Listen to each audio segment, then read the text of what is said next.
I can't believe what kind of review I'm about to give this movie.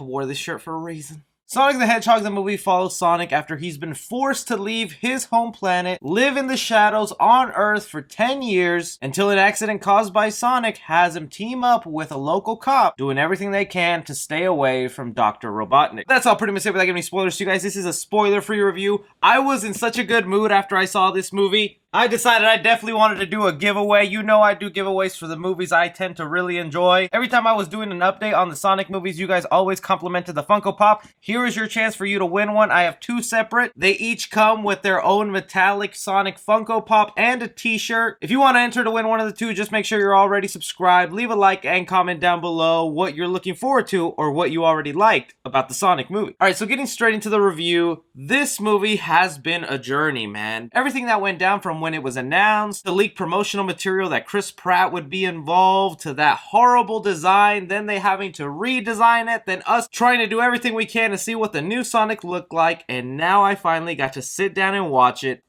And it was not the piece of garbage I thought it was looking to be. I always said my main problem with the movie was never the design. Of course, I love the new design. Oh my god, does it look fantastic in the movie? And thankfully, I got to see it in IMAX, so it even looked more crystal clear. But to me, I was always vocal about it looking just like a stereotypical live-action cartoon CGI hybrid that just never seems to work the way the studio hopes. I mean, why would you take Sonic out of his beautiful home world that's so colorful, lovable, everything we like about the character, rip that apart and put him into a small town and then have him say pop culture references? Like, that just, I don't understand why that's the way to go for a lot of studios. And while it suffers a little bit from that, I think we have our first really good video game adapted movie. The best parts of this movie are the opening of it when you are on Sonic's planet and you understand why he has to leave. It is so unbelievably mesmerizing, looks beautiful, and so many Easter eggs just in the beginning of this movie. But it is the story that they give Sonic and the tragedy behind them that within the first 15 minutes of this movie, you are really feeling for this blue little hedgehog and you instantly fall in love with him. Sonic is a character that has a very strong personality that might come off a little bit egotistical sometimes, but the movie was able to manage Sonic's ego with his lovable side and wanting to just be part of a family. James Marsden, who plays a human character in this movie, the cop, also did a fine job in this movie. He bounces off Sonic really well, and throughout the movie you really get an idea of their relationship and why these two would end up being friends and helping each other out. But I have to give all the props in the world to Jim frickin' Carrey, man. I said this before I saw the movie. It had been 6 years since I've seen Jim Carrey in a movie theater, and I just can't do with Jim Carrey withdrawals. The man brings it all the way, is definitely over the top, and while not 100% of the jokes land, there are some laugh out loud moments with his character. But when you get to the final act of this movie and it's Sonic versus Robotnik,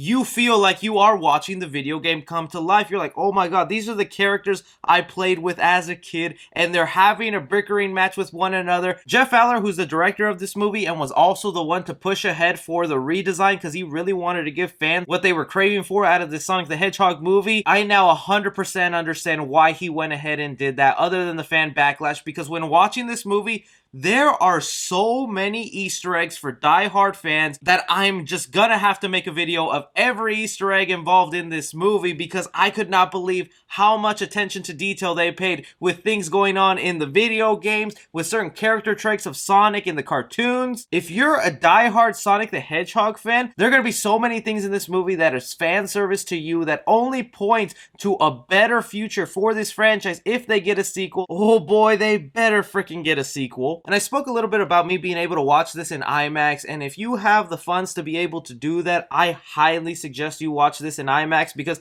I think the trailers did not do it justice for letting you know that the visual effects in this movie are pretty damn impressive. Sonic has multiple moments in this movie where it's a lot like Quicksilver from the X-Men moments, where everything is slow motion, he's running around, even has his own little music to go along with it. Like, it's just so hard to believe that this is a redesign, that they did this last minute and delayed the movie, because it looks a million times better just detailed wise compared to the last Sonic. The visual effects to me really stood out and had me mesmerized to like, I can't believe how beautiful this actually looks. Like, I know some of this is CGI and obviously done in a computer, but they make it look so good that parts of this movie I just want to take screenshots of and then put it as wallpaper on my computer. Sonic the Hedgehog the movie is going to do so much for fans, and I can instantly see this being a classic. But even with all that stuff said, I am very much praising this movie, and I am definitely leaning on the side where this is a good film. I'm not going to ignore some of the drastic flaws of this film. Even though the film had a lot of heart, emotion, made you laugh, the action was good, it does fall flat in some of the story beats where you're just like, this could have gone so much further, so much better,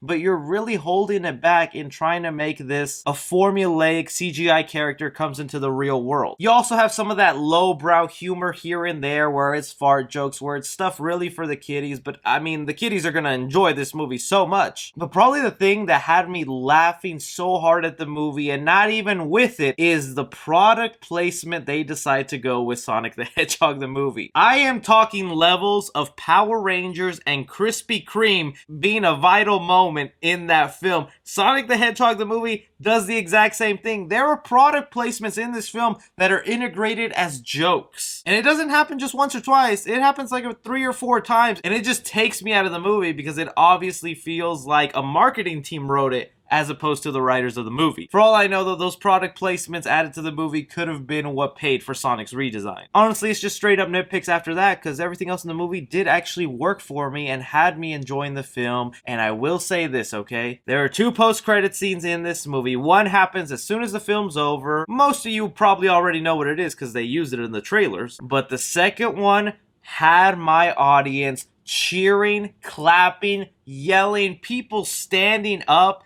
And me, myself, I was like, they better make a sequel, because you can't just tease me like that. For Sonic the Hedgehog the movie, I'm going to give action 3 stars. There was plenty of action in the movie. It's just kind of spread out. But the visual effects added to the action really took it to a whole nother level for me. Comedy in the movie, I'm also going to give it 3 stars. A lot of that goes to Jim Carrey for pulling so much weight in this movie. There are going to be so many memes coming out from the movie just from what he does. Drama in the film, I'm going to give it 2.5 stars. I feel like they could have given it a little more substance to what they were trying to tell, but the story had enough heart to elevate it where it was above your average video game adapted movie. Horror in the movie, there's no stars, but just know this would have been 5 stars if the original design was still there. And suspense film, I'm gonna give it 2 stars too. This is a kid's movie. You know what's gonna happen. It's very predictable, but it's still an enjoyable watch. Casual fans, I'm gonna give it an A+. Cinephiles, I'm gonna give it a B+. And critically, I'm going to give it a B-. For Sonic the Hedgehog the movie, I definitely think you watch this in theaters. But that's just my opinion on this little blue boy, guys. Like I said, I will be doing an Easter egg video and probably breaking down that post-credits scene for the future of Sonic, so look out for that. And as always, if you want my spoiler review on this, I'll be doing it on the podcast channel Film Strippers. Be sure to like and subscribe. Follow me on Twitter at 3C Film Review. As always, I'm Chris. Take care.